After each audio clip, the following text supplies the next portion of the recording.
You're listening to the Book Your Dream Clients podcast, episode 71. You're listening to the Book Your Dream Clients podcast, where we believe business can be simple and you can use your intuition to run towards your goal. Self-made business and success coach Lindsay Maloney helps you start and scale your dream coaching business. With her step-by-step intuitive and creative guidance, you'll leave ready to put her tips into action, push your business forward, and work with your dream clients. Lindsay is here to help you get unstuck and structure your brilliance into a coaching business that's sustainable and financially exhilarating. Here's your host, Lindsay Maloney. Today's episode is all about Instagram, and Ella May is our leader with this platform. Ella May is an Instagram strategist and business mentor. She's the creator of the InstaFame formula, which is a 6-step process that works for growing any Instagram account despite all the algorithm changes. And she spends her days teaching personal brands and businesses how to build their Instagram following organically and turn it into a lead and opportunity generation machine for their life and business. You are definitely going to want to take notes on this episode. It is so good. So sit back, relax, and enjoy the show. Ella, thank you so much for being on the Book Your Dream Clients podcast. I'm so excited to have you. Oh, thanks for having me. I'm excited to be here. So why don't you just start by introducing yourself and sharing with everyone what you do and who you serve? Yeah, absolutely. So my name's Ella May. I am the founder of the InstaFame, or the creator, I should say, of the InstaFame formula. So this is a 6-step formula to get any Instagram account rocking, growing, high engagement, and most importantly, monetizing it. I'm a firm believer that if you're putting time, energy, and effort into something, you should be getting a rate of return on it. And then for what I do, for who I serve, I work with mainly personal brands and businesses, and I help them turn their Instagram account into a lead and opportunity generating machine. I love what you do. I've been following you. You did a free class for my Facebook group, and you're so knowledgeable about Instagram. I love that it seems like you know all these secret things that nobody else knows. So why in the world did you decide to be like the detective and the first one to know about Instagram? Why did you decide to dive into that? Oh my gosh, good question. I never, ever thought that Instagram would be part of my business. There was no plan around that. So what happened was I was always a really independent kid. I really liked doing things on my own, and I always had this really strong entrepreneurial drive, but I never really knew how to channel it. And I'm 32 now. So in my early 20s, it wasn't really the world it is today. It wasn't as, the information wasn't as available to become an entrepreneur. So I worked jobs for way too long, but I had this knack for sales. So I got recruited to some pretty lucrative sales jobs, but it didn't matter how much I was getting paid or what the recognition was. I hated being micromanaged, and I hated having to report to somebody. And I really knew I wanted to do my own thing. So when I started, the first venture in working for myself is through some help from my mentors. I became a copywriter. I was good at sales. I was good at writing. Amazing. Put the two together. I was happy. And it was essentially just freelancing, right? So I had great clients. I was doing well. It was really fun. And I was like, okay, sweet. I'll always be a copywriter. That's going to be my thing, right? I dig it. So it was probably just over 2 years ago, I was writing copy. And I was sort of like, you know what? I'm going to be an influencer. I was like, what's so special about these guys? And how did they get in front of so many people? And I was just like, I know that I can figure this out if I really put my head down and I just, I learned the steps to this. This is like the blogger in me, right? I'm a vlogger. So I'm like, I'm going to figure this out. So I holed up in my apartment for probably a whole weekend. I sifted through 200 YouTube videos, looked through all this stuff, and I did everything they told me to do. I posted 3 times per day. I gave my page a color scheme. I picked a theme for my page. So I was talking primarily about fitness. Did all the things. And if anything, I lost followers. Nothing happened. Nothing. And that's when I realized, I was like, okay, there is so much fluff out there when it comes to growing an Instagram account. I'm going to figure out what actually moves the needle. And again, this was solely for personal benefit. I had no intention of ever making this part of my business. I was just like determined at this point. And I'm kind of one of those people that when I make up my mind about something, I can be like dedicated to a fault. So I basically went back to the drawing board and I, started sifting through way more videos, and I found some key things that actually really moved the needle on an account. And I uncovered a ton of myths around Instagram.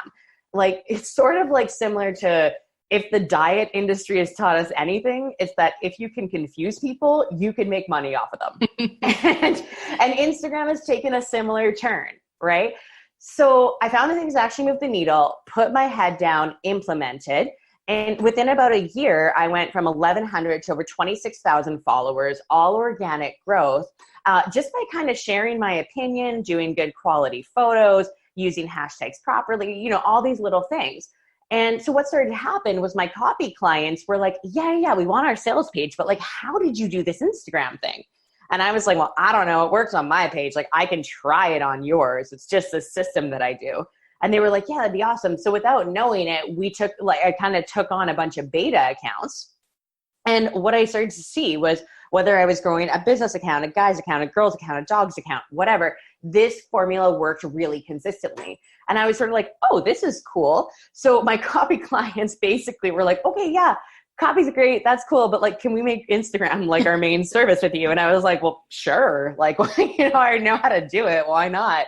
And it was very organic that it kind of became the forefront of my business. And it was one of those things that I was just really interested in it. And like, honestly, like I consider myself really intelligent. When I was like, I used to kind of be embarrassed to tell people that I did Instagram, because I'm like, I always thought I would do something a little bit more academic. But I'm a really big connector. I really love getting to know people. Like, I think that's how we got to know each other, right? Yeah. I really love getting to know people, and especially connecting with, with people that are doing a little bit better than me. And we live in such an amazing world right now that we have access to all this knowledge and all these individuals. Whereas before, like when I was young, like when I was like, 12, 13 or whatever, there was like those spammy, like contact any celebrity websites where there was like, all these fake phone numbers and stuff. Whereas now everybody is a DM away. And so the one thing I really, really love about the platform and why I'm passionate about teaching it is the fact that this is something that can affect every single area of your life. Yes, if you're a personal brand or a small business, we can totally get you leads through there. You'll generate your income, you'll generate your impact, all of that. However, having a following will also affect, you'll be able to get the products you already buy and use for free or get paid to use them. You will be able to have a huge advantage when you're traveling or going to new places or going to conferences. It's one of these things that hits every area of your lifestyle, and it's so fun to watch people step into that. And more importantly, just step into the confidence of like people who could never do videos before. After we work together, like you can't get them off the camera or whatever. And you just see this new level of confidence come out of them. And you're just like, oh man, this is awesome. Like, I know this will affect so many areas of your life. And the byproduct is you get to build a following and get those advantages. I love that. I love your journey. I think it's so cool that you kind of just let it happen to you. You didn't start out saying, I'm going to be the Instagram strategist. You let it kind of evolve. And I think that's more of a natural progression, which is more successful, I believe. So when people come to you because they need help with their Instagram, what are some common struggles that they're going through? Usually people are just frustrated. They're frustrated with the platform. They're like, I'm doing all the things. I'm posting, I am doing stories, I'm, all this stuff, and nothing's happening. And again, this kind of goes to you could call it the fluff, but essentially the muddle of information around this platform. It's become such a popular platform that there's a lot of loud voices out there that are speaking to the exception, not the rule. I'm sure it's worked for people posting 3 times a day to build their following. I'm sure there is the exceptions out there. However, that's not the rule. And that's not what actually grows. Like, for example, you can look at some of those popular people on Instagram, like Kendall and Kylie Jenner. They don't use hashtags. Does that mean you should use hashtags? No. There's different levels of impact. So generally they're pretty frustrated. They know that having a following would greatly help their personal life, their business, their personal brand, all of that. But they often feel, they're just kind of like throwing their hands up. They don't feel like they have the time to do this. And often they don't see, like it's hard to see the forest through the trees. So they don't see the potential rate of return on this. Okay. So what do you think has changed dramatically? A couple things between today on Instagram growing your account, or not even just growing, just the feel. I feel like it's changed so much in the last year. What are some things that come to your mind between like today, 2019 and 2018? What comes up for you? Oh my gosh, tons. So Facebook owns Instagram and WhatsApp, right? Mm-hmm. So their last fiscal year was the first year they saw everything in Facebook drop. Engagement, new signups, everything was down. I think it was about 15%. However, Instagram, everything was up, almost 30%. So Facebook has really made Instagram kind of one of the forefront of their priorities right now. And there's been a really, really intense shift that's happened specifically over the last 10 weeks. We're recording this. What date is this? We're recording this on August 31st. So in the last 10 weeks, there's been 9 updates. Normally, Instagram does 5 updates a year. So this has been huge. What's happened, and this is really interesting. I don't think we've seen the end of this yet. Maybe by the time this comes out, it'll have come full circle. But this is the first time I've ever seen Instagram take the risk of pissing off their authentic users in order to weed out spam accounts, fake followers, bot accounts, all of this stuff. In the sense that normally Instagram has a set hourly limit. They have, every hour you can do 200 actions. So you can like 200 photos, comment, follow, blah, blah, right? Mm-hmm. In the past 10 weeks, what they've been doing is they've been changing the hourly limit every hour. So 1 hour it's 300, the next hour it's 5, the next hour it's 7. So what this has done, obviously, it's weeded out any sort of automation, but also there's tons of people that, don't have any social media manager, don't have any growth service that are being, lots of people probably seen the like, the follow, the comment block, that type of, even a post, like I had a posting block on mine for 5 days. Oh, wow. Yeah. So the activity we're seeing is definitely, they are really, really pushing Instagram to be a very authentic community. What they've found is any time that Instagram gets salesy, engagement drops. Instagram's whole goal, like any business, they want people on the app as often as possible, seeing things that are relevant to them, hopefully buying the ads so that more ad space is sold and people who are buying ads are reinvesting, right? This is why we had that original algorithm change that, lots of people complained about, because originally it was chronological order, right? So if I was following you and you posted 2 seconds ago, you would be the first post that I see. Mm-hmm. What happened though is people who were selling, bikinis and makeup and all this stuff were taking advantage of that and posting like 18 times a day and clogging up feeds. When that was happening, what Instagram saw was engagement was dropping dramatically. Now you could be like, okay, well, those people could just unfollow those accounts. And of course they could, but stats were showing they weren't, and they were just getting off of the app. So Instagram changed it to where now we see our feed based on our activity. So what I like, who I follow, all of this, that basically means that if you and I were following the same 100 people, we sat down side by side, looked through our phones, our feed would look completely different, right? Because our activity is different. So with these updates, I'm not sure, again, I don't think we've seen the end of this yet, because it hasn't, usually when these updates happen, it comes full circle and you're kind of like, oh, okay, that makes sense. Because Instagram's goal is never to piss off their users. Right. It's to create more engagement, more authenticity on the app. This is why I don't think we're at full circle with this yet, because there's still some, I'm still scratching my head a little bit being like, okay, what's the main goal here? Mm-hmm. But yeah, no, there's been tons of updates. The main thing being they want you on the app more often. So it used to be, you've probably heard this, right? It used to be within the first hour of posting whatever, that is when the majority of your likes, comments, everything would come in. Mm-hmm. So it's really important to be on the app when you post. It's really important to be on there for the first 30 minutes replying to comments, blah, blah, because that would increase the visibility of your post, right? Like you've heard that before. Mm-hmm. Yeah. Now that's really dramatically changed. What we're seeing is the most amount of likes are actually coming in after 6 hours. I have clients showing up on the Explore page after 10 hours. We've never seen this before, but it makes sense with their goal, right? They want you on the app more often. So they're kind of trickling the exposure of your post over a longer period of time. So you're getting a notification throughout the day, so-and-so liked, so-and-so comment, and you're checking back more often. Right now, stories and IGTV are really being rewarded. Instagram, like, I don't know if you've noticed, but Facebook hates YouTube. Like, if you ever post a YouTube link to Facebook, it's like this super crappy little thumbnail. Like, yes.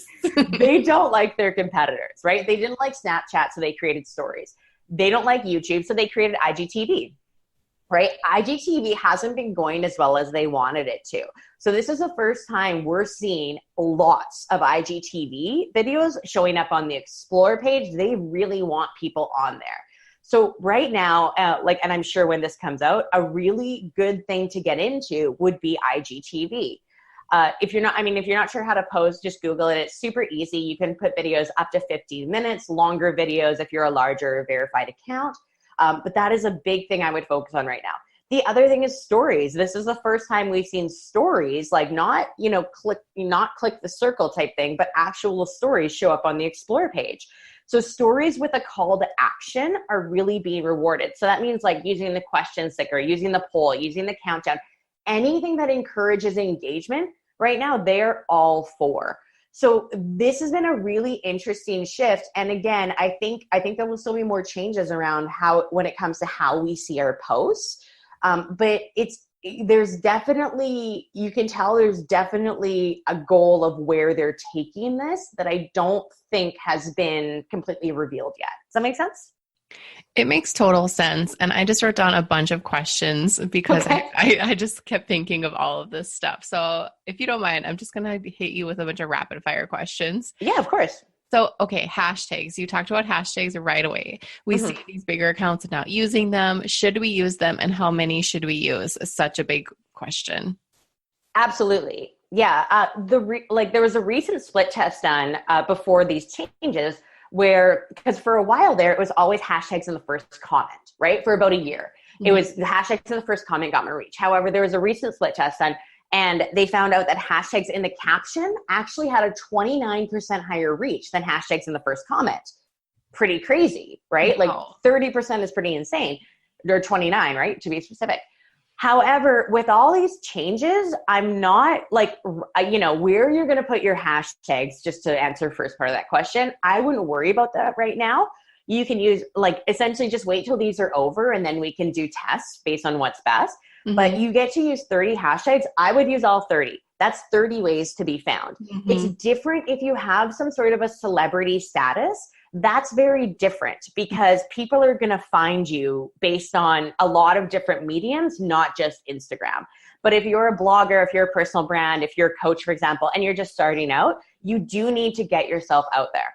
So when you're using hashtags, what I really like to do for at least about 10 to 15 of your hashtags, you want to make these very niche specific and if possible, under 1 million photos.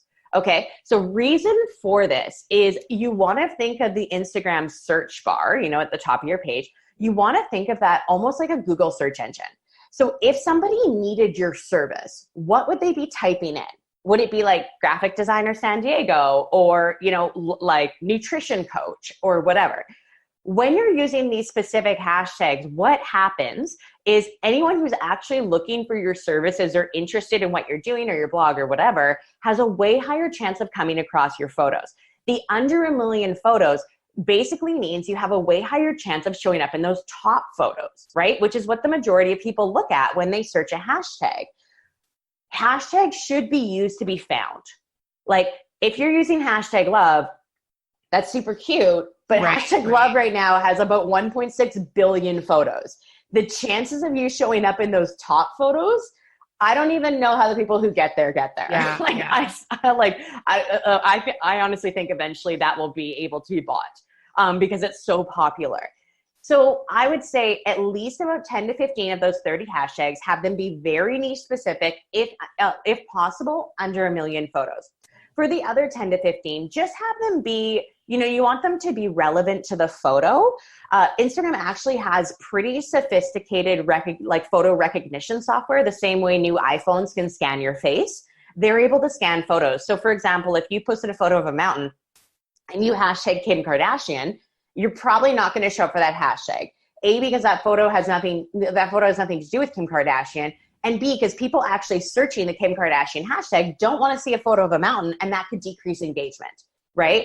Mm-hmm. So I would keep the hashtags relevant to the photo and stay away from really spammy hashtags like the follow for follow, like for like, comment, do not use those. Those have resulted in a throttled reach. Basically, your photo doesn't get as much exposure.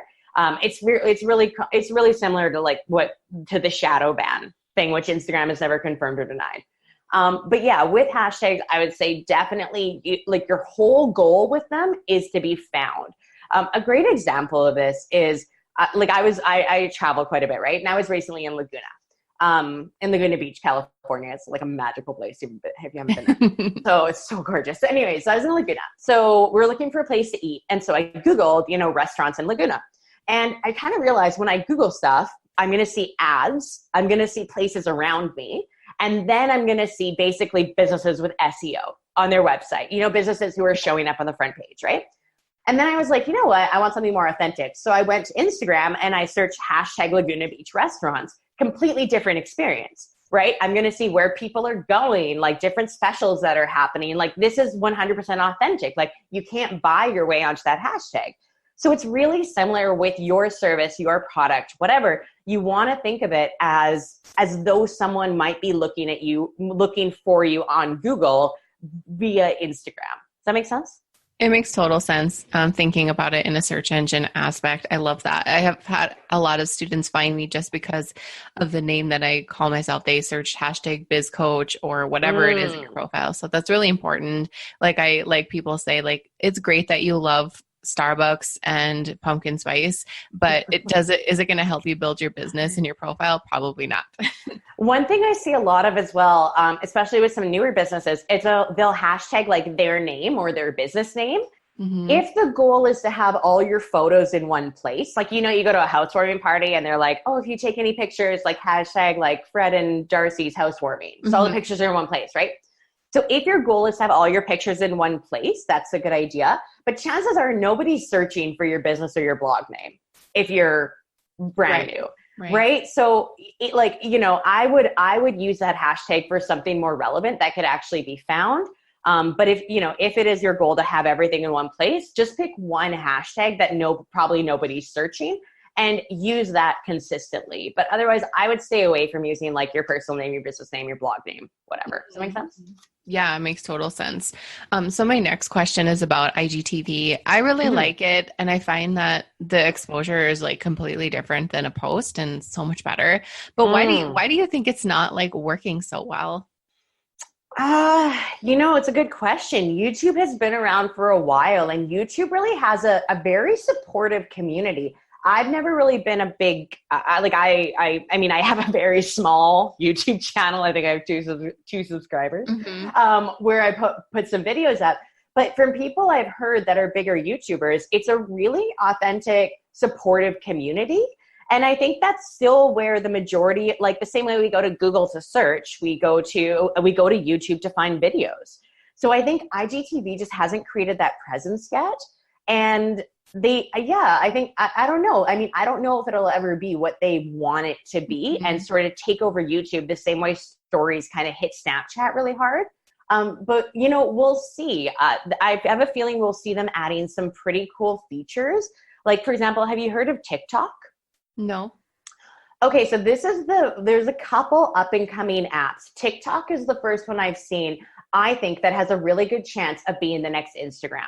This has a really good chance of being the next massive social media platform. And it's primarily used by, high school age kids, 13 to 16, 17, probably. And it's a strictly video app. And they have some pretty cool features for how you can make videos. They'll put graphics right in your video and all this stuff. So I have a feeling we might see something similar with IGTV just to make it a little bit funner to use and to make it more interactive. However, I don't know. That's just my feeling. I like IGTV, but I don't find myself sitting and watching videos because I feel like Instagram is kind of like a fast, like a quick fix. Like, let me quick flick through my stories and da da da da. Okay, I'm done and I'm out of here. And Totally. then, yeah, that's kind of how I feel like the user experience is. I don't go on Instagram because I want to watch a big long video. And even you see on your Instagram IGTV videos, the length of time, I keep them pretty short because attention spans are extremely short. Absolutely. Right. And they've done an amazing job of that, of creating this, you can kind of go in, get your quick fix, watch your stories, do a bit of scrolling. And then generally you're, unless you're in bed and you've got an hour just to scroll type thing, you're usually out of there kind of quickly. Mm-hmm. Okay, so let's talk about stories. Mm-hmm. Even if somebody has a small following, I always encourage people to get on the stories because it's a way to just show a different side of you. And so if people are doing stories, they think that their reach is only to their account, but how can they expand their reach if they're doing stories? Oh my gosh, great question. This is a really, really big thing. So I'm gonna start. I'm gonna start with posts, and then I promise this will tie in. Okay. Perfect. So with posts, right now there is a lot of factors to go into how your post gets seen. There is the activity and essentially the activity. So what the people that follow you, what they like, what they comment on, who they follow will have an impact on if they see your post, whether it's relevant, right? Essentially, when you release a post, Instagram releases it to your first wave of loyal followers. This is the people that always comment. If those guys comment, spend time on the post, then you get released to the next wave, to the next wave, to the next wave, right? This is why, for example, having, how a lot of people are attached to having a really pretty grid, mm-hmm. that can actually really hurt your reach. Because what happens is if your loyal followers are consistently seeing the same type of photo from you, a lot of the time they're just going to start to scroll past it. And then people are like, oh my God, what happened to my engagement? And it's like, well, you haven't done anything to stand out lately. And so your first wave, your loyal followers aren't spending any time on your post. So Instagram's like, well, obviously more people don't want to see this post, so we're not going to show it. So with your post, there is a whack load of factors, actually one of which, this is just good to know, is how much time is spent on your post. The algorithm recognizes, I follow you, for example, right? So even if I spend 5 more seconds on your post than normal, so I'm reading a long caption, I'm swiping through photos, I'm watching a video, whatever. The algorithm recognizes that as a post that, people are interested in, and they're going to show it more. So when it comes to posting, there is a myriad of factors that go into people seeing your post, okay? However, stories are very different. Stories are only prioritized based on what you watch, right? You go to your story feed and it's the ones that you watch. Mm-hmm. So the way that stories get off your feed is you need to physically skip over that person, not tap on their story and swipe away, physically skip over them enough times that they get pushed down, right? Mm-hmm. Here's the thing. Here's a little power secret when it comes to stories. When you go live, how many people are following you? 16,000-ish? 15.4, I think. Okay, cool. So the chance that, 15,400 people are seeing your posts is very slim, right? It's the people that, are interested in your content, blah, blah. However, when you go live, and you'll notice this on your account, you will be the first story on all of your followers' accounts. This is a little, again, Instagram rewards activity, right? Mm-hmm. So when you go live, it that's the only time when you'll get an in-app notification, unless you get a message, right? It's so-and-so is going live, and you'll be the first story. So let's say, Lindsay, you go live, right? So you're the first story on my account. So I click on it, and then I'm like, oh, I'm not interested in coaching. What am I doing? And I swipe away. I still clicked on your story. Mm-hmm. So what happens now is your story, your day-to-day stories are going to show up onto my story feed. This is important because, again, I have a much higher chance of seeing your stories than I do of seeing your posts, right? Does that make sense? Yeah, it does. It does make a lot of sense. Yeah. So I click on your live, I swipe away, no big deal. But now you're on my story feed. So in order for you to get knocked down on my story feed, I need to physically skip over your story, not click on it and tap away. Physically skip over it enough times that you get pushed down. So this is why doing stories, like, saying that you put up a new post, doing stories, just talking about your day to day, really, really important. Another big thing I see around stories and posts and all this is if you're a business owner or, personal brand, or you're launching your own business, that's amazing, but you need to respect the platform. Social media should be social. If you're doing 4 posts a week, 1 should be about your business, 3 should be personal. Stories especially, you can totally share client wins and all of that, but I want to see you in your story. I want to see your day to day and your whole goal. Obviously if you're a business, for anyone who's interested in your business, your goal should be to get them from Instagram to your website, to LinkedIn, to whatever, because that's the right platform for the business stuff, right? It's kind of like Instagram's more like a house party, whereas LinkedIn is like a networking event. You have different expectations for going to both of those, right? Like you don't go to a house party, dress business and with your pitch ready and all this stuff. You go there to chill and hang out, right? And you don't go to a networking event to go have a bunch of drinks and get rowdy with your friends. It's different platforms. So really respecting the platform and using it for what it's for, which is to be social, to let people get to know you.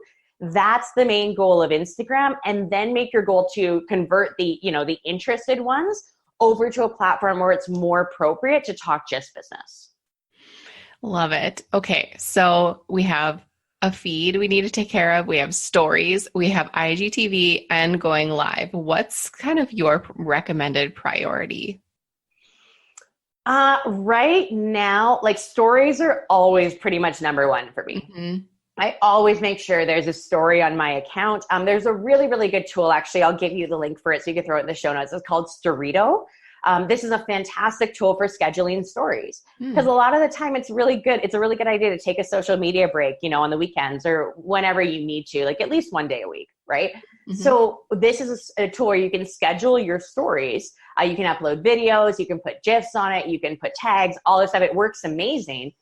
So that you always have something on there, because to be honest, a lot of us are busy. Some people are, when you're a busy mom, I don't have kids, but I have nieces and nephews. So I know how crazy it can be. You can't always, sometimes you just can't make social media a top priority. Yeah. So there's a great tool where you can schedule them. I would say I always make sure I have a story up on my account. A big thing too is I really, again, and this is something that I've learned to implement, is keeping the platform very social. So I really try to show a lot of me in the platform, and I try to be very candid, very open with pretty much everything except probably 10% of my life that I keep a little bit more, like everybody, keep a little more private. But that's my main thing I would say is probably in order right now is stories, IGTV, posts, and more importantly, showing up really authentically. So not making everything so perfect, we all have that perfect mom on our Instagram account who's got the beautiful house and the perfect kids. And we don't like that person, yes. We follow them and we're we're just oh, she's so perfect. It's not the person that we relate to. We don't laugh at it. We don't we're not oh yeah, I've been there when the kids are running around like maniacs and I haven't showered today. You want to really relate to your tribe. So, talk about where you're at, just genuinely in your personal life, what's going on, what's bugging you, what's going well, and encourage the same. It's a really great platform for that. Yeah. And that's why I was so glad when stories came out, because it kind of allowed you to show that other side if you wanted a more polished feed, or if you just loved scheduling way ahead of time and you're I can't put the real stuff on my feed. That's kind of my thing. So that's why I love stories. And I think they're so great for, that connection with your following. So I love that. Okay. I have one more question for you, and I'm trying to decide which one it should be. You can ask 2 if you want. Okay, fine. Okay, the first one is I wrote, should we post on our feed every single day? Do you think that's important? Okay, so this is one of the biggest myths out there, that there's this thing that posting gets you new followers. Posting only gets you in front of your followers. It doesn't get you new ones. It's kind of okay, so you run a business, right? You know that when you are inputting a client's info, a new client, that doesn't result in new clients. You're just maintaining what you have, right? Mm-hmm. Like, this. Yeah. So posting is very similar. It's something to maintain what you have. However, it doesn't result in new, most of the time, unless the post goes viral. The only way it can go viral on Instagram is on the explore page. Most of the like 99% of the time, it does not result in new followers. It will keep you in front of your existing followers, which is important. So with posting, what I would prioritize is quality over quantity. Again, you want to make it so max 25% of your max, I would say, so that 1 out of every 5 posts or less or whatever is related to your business. The rest are personal. So when it comes to posting, what I would focus on is, like, I wouldn't say posting every day is necessarily the best use of your energy, mainly because it's a lot of energy to think up 5 posts a week. Yeah. The one trick I would tell people is, a lot of the time what we do is we pick a photo and then we decide to write a caption for that photo. That can be really difficult because now you put yourself in a box with this photo and you're trying to like tailor your caption specifically to it. What I would do, and what I teach all my clients, start with the content. Start with what you want to say that week or that day or whatever, and then grab a photo that's relevant. It will make it a lot easier. And you'll realize how many photos are relevant for the type of content that you're looking to do. It'll allow you to flow a lot nicer.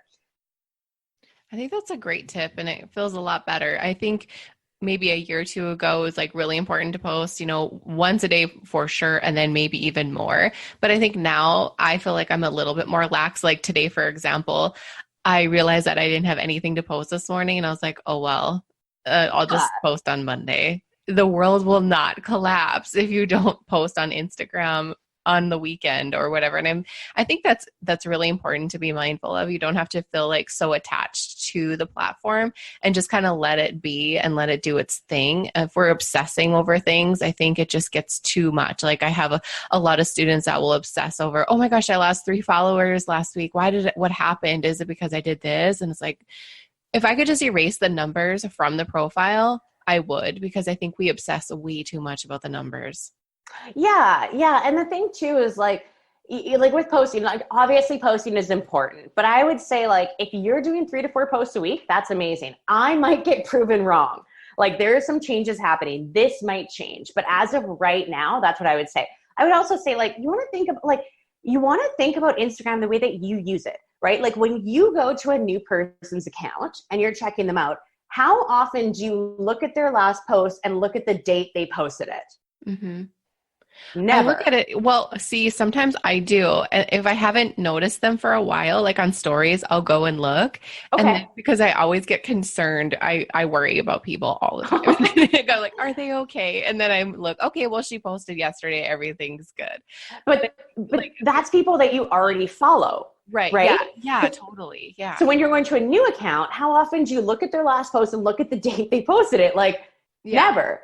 So if you've got a filled out account, like it shows like you're active on there and I can scroll down, 2 or 3 bars type thing and still see pictures, like don't worry about it. You've got the content on there. If the last time you posted was 2 weeks ago, the last time you posted was 2 weeks ago. What I'm looking for more than anything, honestly, for me, is I'm looking to see if you have a story. Yes, the pink outline on the photo. Absolutely. Right? So I'm not saying don't post for 2 weeks, but I'm just saying, think about how you use the app, and that's probably how other people use it. So I wonder if like we're almost like can treat it like a blog. We fill out a blog. When we first start, we're posting all the time, and then we kind of narrow it down to once a week, and then we're down to once a month. But it's like we have enough content on.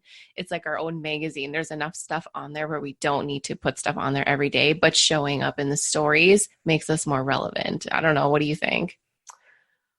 I totally agree about the stories. I would say if you're still trying, if you're still really building your following, you're trying to get that reach, you're trying to build that tribe, totally. Posting is a good tool to do that. I just wouldn't put all your energy into like 5 posts a week. Like for me personally, if I can do 2 to 3, that's amazing. Like I'm happy with that, but I'm happy with 2 to 3 quality posts that I know people will probably spend a little bit of time on, reading the captions, swiping through photos, watching my video, whatever. Right? So that's what I would be more concerned about. Also, you brought up a really good point about bloggers. when I was growing my account, and actually still to this day, the main people I followed were bloggers. Like the Skinny Confidential is an amazing one. Mm-hmm. The Bitch Bible is another really good one. And look at how they do their day-to-day. They do a really, really good job because their whole job is to like essentially promote their lifestyle, Mm-hmm. right? So they do a great job on stories. They do a great job just sharing their life and sharing their experiences. So those are really, really good accounts to follow to give you good examples of, you know, kind of how you bring people through a day-to-day. Because a lot of times people are getting started. They're like, Bella, like, what do I share on stories? And like, what do I talk about my lives? And it's like, just go watch some people that are doing it and find one you like and just sort of mimic it. And then you'll find your own style. I love that. You have just jam-packed this episode with so much goodness. I love it. It's so important. I wrote down so many notes because I think it's really important to keep up. And sometimes we don't want to keep up, and that's why we have you. So Ella, tell us how we can find you and all the good stuff that you share and know so we can learn more about how to grow our Instagram accounts. Absolutely. So you can always find me on Instagram. My handle is ella.j.may. You can find me on my site, ellajmay.com. Definitely, I'm always on Instagram, so DM me, say hi, always make sure I check those. In terms of what we have going on, so my main priority is I have some done for you clients where we completely run their account from the back end and get it growing. I also have my favorite thing to do in my business is to really teach people from the ground up exactly how you do this and watch them step into that confidence. And it's so fun, which is why we created InstaFame Academy. So InstaFame Academy is an 8-week group training program where we take you through each step, like from the ground up on exactly how to build an Instagram account and how to build yours. And this is a rinse, wash, and repeat formula. So whether you're growing, like if you decide to grow your dogs in the future or your business or whatever, this is exactly what you do over and over again through any algorithm change to make sure the account is growing and you can monetize it. I love it. Thank you so much for sharing all of that. And thank you so much for being on the show. I think this is going to be a super popular episode. I know it is. So thank you for providing all of this, the juicy knowledge that we cannot find anywhere else. This was not fluffy. This was really great. Thank you so much. Oh my gosh, my pleasure. Thank you for having me.